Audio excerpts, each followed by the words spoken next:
Hello, I'm Mel van Square. Welcome to Fair Acres, a poultry farm where we install the SIG Energy system. We're currently standing in the inverter and battery room where we installed 5 25 kilowatt inverters making 125 kilowatt, 6 8 kilowatt batteries on each, totaling 240 kilowatt.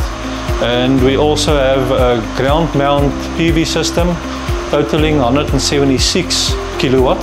And a gateway or 300 kilowatt. In other words, this system can still be upgraded to a 300 kilowatt system.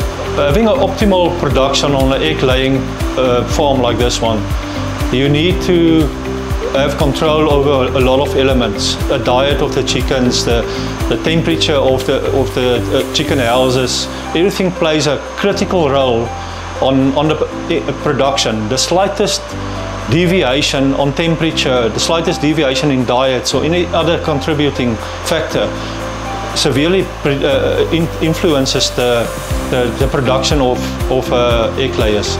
So the clients need to have a reliable energy source, a return on investment on the product, and a backup service that they can depend on is very important.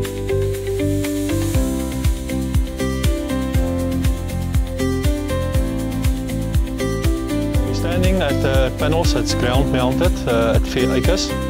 The panels is about roughly 320 panels, 555 watt Trinas, and it is placed east, north and west so that we can get optimal production throughout the day from morning till afternoon.